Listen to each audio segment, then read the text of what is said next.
کہ آپ نے بڑے اچھے ٹویٹس بھی اور بڑے اچھے سوال بھی آپ نے ریز کیا. آپ کو کیا لگتا ہے کہ یہ جو پیکج ہے اس کی انٹینشن درست نہیں ہے یا اس کی ضرورت تھی, اس کو طریقہ کار اس کا غلط تھا, اور پھر یہ بریک کہاں پہ لگی ہے؟ اسما بین, سب سے پہلے ہم آئینی پوزیشن سمجھ لیتے ہیں کہ اس کے حوالے سے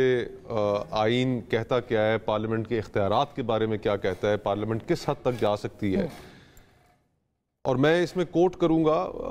جو بابا آئین ہے, فادر آف دا کانسٹیٹیوشن ہے ذوالفقار علی بھٹو صاحب, کہ جس دن آئین پاس ہو رہا تھا 10 اپریل 1973 کو, اور اسی دن انہوں نے جو تقریر کی, آخری تقریر تھی ان کی اس وقت آئین ساز اسمبلی میں, اور اس اپنی تقریر کے اندر انہوں نے کہا کہ پارلیمنٹ کے جو اختیارات ہیں وہ انفیٹڈ نہیں ہے, یعنی کہ کھلی چھوٹ نہیں ہے پارلیمنٹ کو.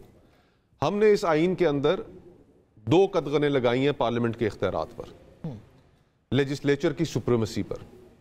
اور وہ ہے کہ ایک فنڈامنٹل رائٹس کے حوالے سے کوئی تبدیلی نہیں کر سکتی کوئی بھی آنے والی پارلیمنٹ آئین کے اندر, اور پھر ساتھ عدلیہ کی آزادی, اس کے حوالے سے ہم نے اس کے اندر جو شکیں رکھی ہیں, یہ 2 کارنر سٹونز ہیں کہ جن کو کوئی ٹچ نہیں کر سکتا. اس وقت ایک بڑی بحث ہوئی, انڈیا کا جو آئین ہے اس کے اندر یہ رکھ دیا گیا ہے پارلیمنٹ کے پاس یہ اختیار ہے کہ وہ کسی بھی جج کو 2/3 میجورٹی کے ساتھ, ہائی کورٹ کا ہو یا سپریم کورٹ کا ہو, اس کو نکال سکتی ہے, برطرف کر سکتا. اور یہ پروویژن اس وقت پیش کی تھی آئین ساز اسمبلی میں, بھٹو صاحب نے پیش کی تھی, اور بڑا ہنگامہ ہوا اس کے اوپر. اور ہنگامہ اسی بنیاد پر ہوا کہ آپ